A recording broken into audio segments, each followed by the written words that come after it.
Hey everybody, Elite Ferrix here, and today we're going to take a look at a certified NES classic.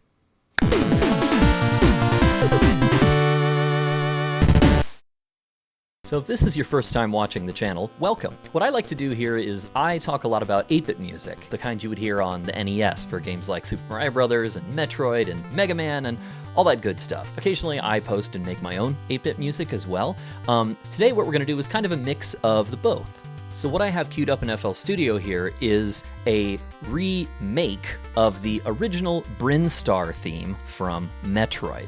I've tried to recreate the track as closely as I can. It's not sampled in any way. This is remaking of the original track. And so to kind of give you a quick visual guide of what you're looking at here, in the channel rack, these 4 channels in red are made to mimic exactly the way they sounded on the NES. I have tried to get them as close to the original as I possibly could. So those are only the red channels that you're going to be hearing here during the first part. So first we have the original, essentially unmodified, exactly how it sounded on the NES, or as close as I can make it.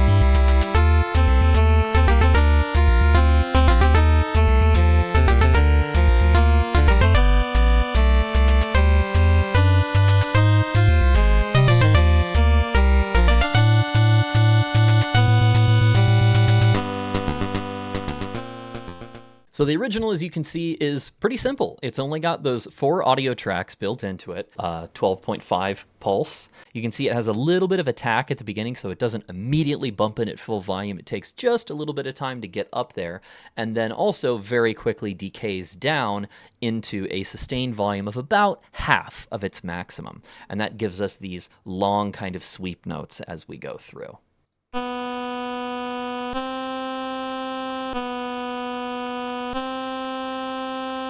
This one, still 12.5 synth, no attack timing, so immediately comes in as loud as it should, and then immediately decays down to 25% of its maximum volume. And that gives us these notes, which most people think of when they think of the Brinstar theme right off the bat.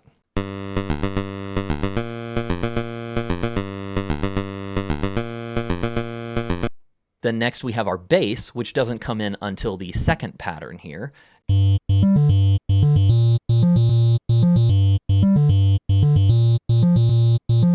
And then lastly, throughout the entire track, we have a repeating noise pattern, which is used to give that kind of marching sound that we're used to.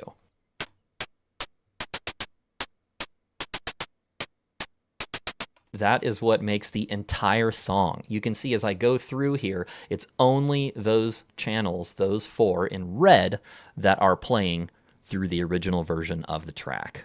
One of the things that I always thought was interesting is how on this channel right here, even though the track itself you can tell is a march, it's a 1 2 3 1 2 3 1 2 3 1 2 3. When we get to this portion here, the notes actually go into quarters as we get in there, and while everything else is the bump ba bump ba bump ba bump ba bump, then when we get to that part there, we have this 4, the ba-na-na-na-na as it comes in. Something that I always thought was kind of interesting, because little things like that don't necessarily perfectly fit into the box of the time signature that the track has, I think give it a little bit of character, and is one of the things that just always stuck out in my mind when I used to listen to it. I also like how in the original these 2 12.5 channels kind of play with each other as they go through. So the first one, the longs, is kind of the counter melody, or I guess what I'd call like the background melody. And then you have the decays one here, which is the main melody. And it's interesting watching how the 2 interact as they go through, I think.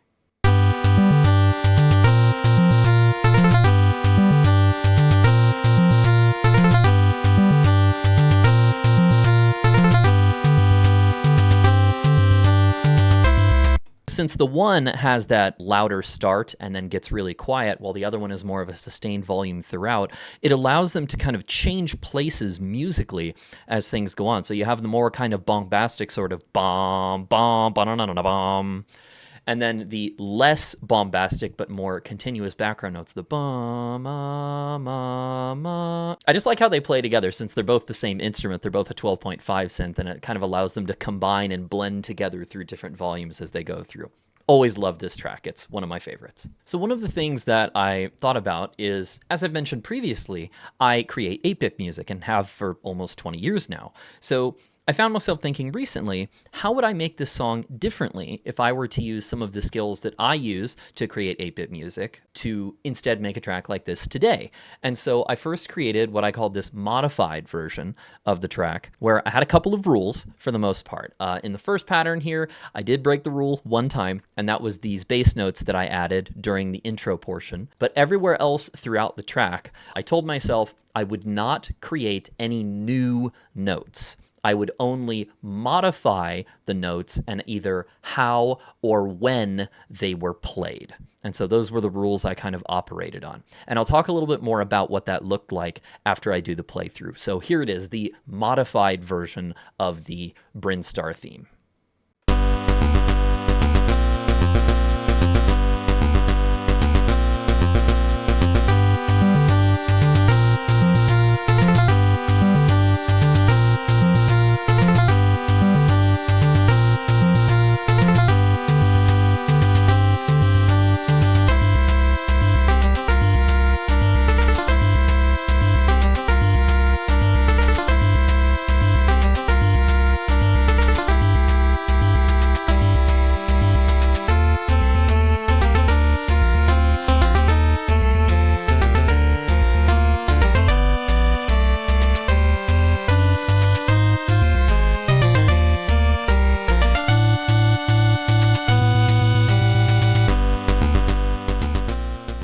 All right, so as I said, I was primarily just modifying how or when the notes were played in this version. One of the first changes I did here in the first pattern is you can see instead of playing the plain long notes, I instead added a tiny bit of vibrato to them to make the note, instead of just bom, it has just a little bit of waver of bom.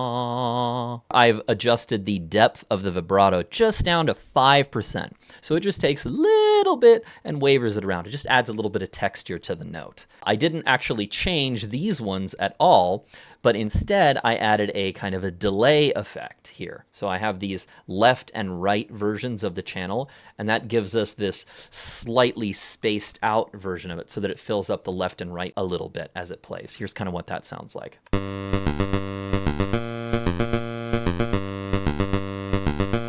To compare that, here's what it sounds like in the original. And then again, here is the modified version. So trying to keep the original notes intact, but add a little bit of spatiality to them to kind of try and open them up a little bit. As I said, I added these bass notes in the beginning part as well, just kind of going along with everything else. And so I'll play those. It's very simple, but here they are.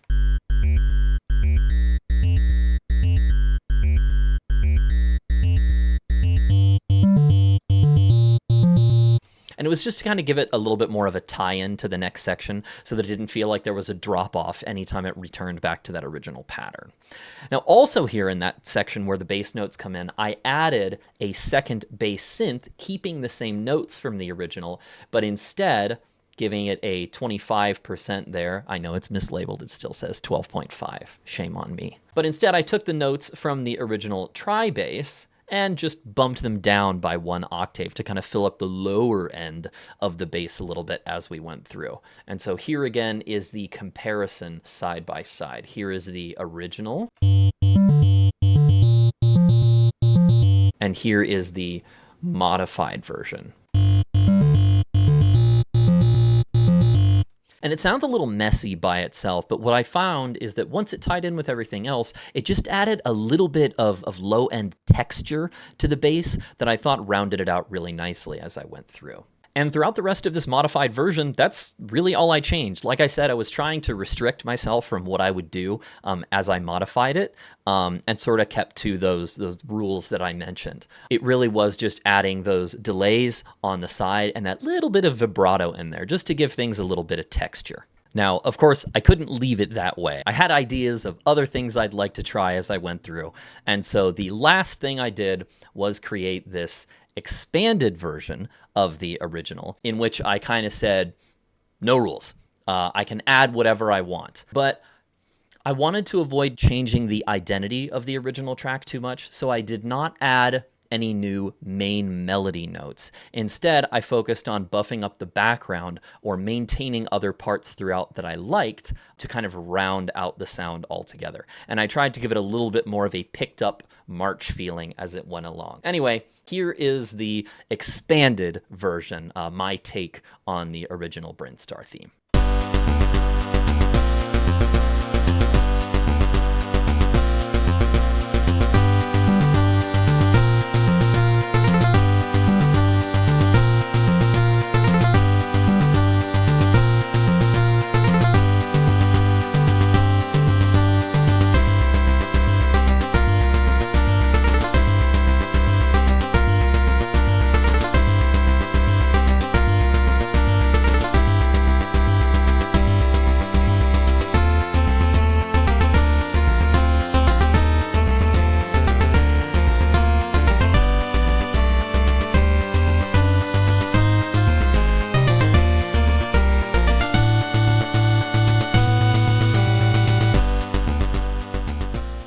So this one, as you can probably tell, is a decent bit different from the original. Here in the first pattern, right away, I've added these background notes.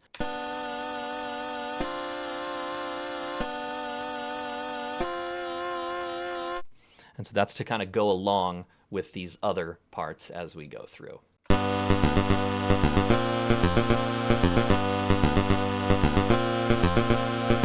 And of course, the bass that I added into the first part as well.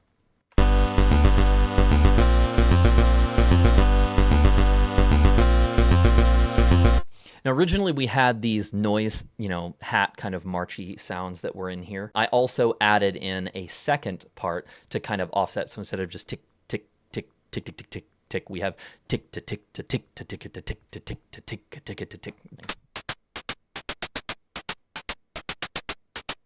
And I added in some other percussion in here as well to kind of keep things moving together as a whole and try to make it sound a little bit more full.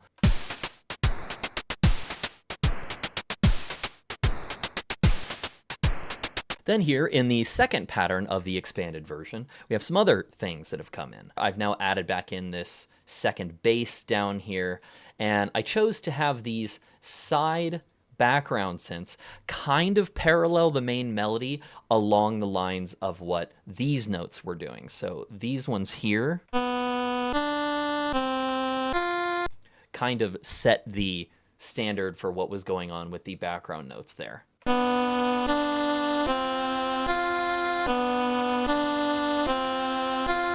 And then I also decided to keep the marching notes that were there at the beginning right here and have them go in the background when we got to this part here.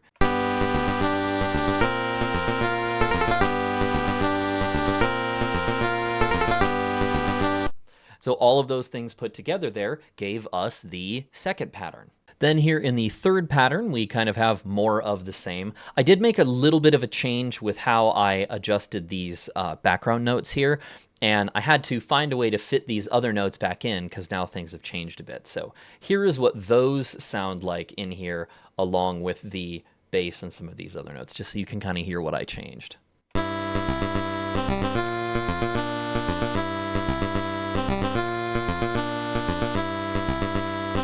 And I decided to keep it there because I really like that part at the beginning of the song, and I didn't want it to just end. So I decided I'll see what it's like when I keep it throughout, and I really like it. I like how it rounded things out a little bit later on. And then again, we've got these backgrounds that come in here to kind of fill the sound up.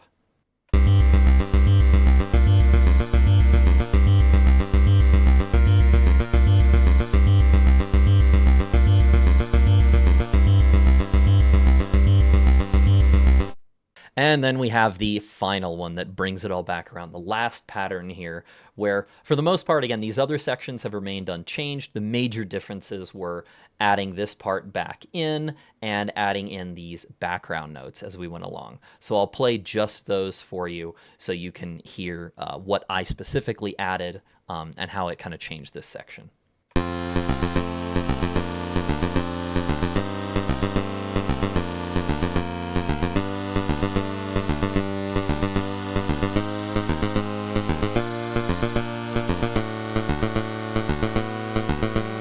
So getting along back together with the other parts of the original in there, we'll kind of try and keep it a little bit limited. This is with those notes added back in as close to the original.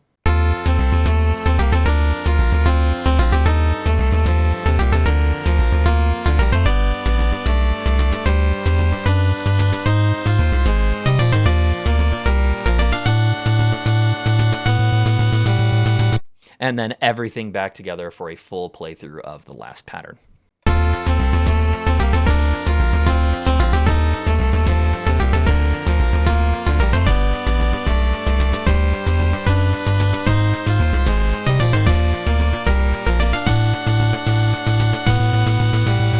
So, as a big fan of the Metroid series, I hope you enjoyed going through the original version of the track and kind of seeing some changes to it and how we can play around with our 8-bit sounds to really give them kind of a little bit more dimension than we were sometimes able to achieve in the past, and how I like to sort of celebrate the things that I've enjoyed about gaming for a long time and bringing them into the modern age. Anyway, hope you enjoyed the video and hope to see you back soon. Take care.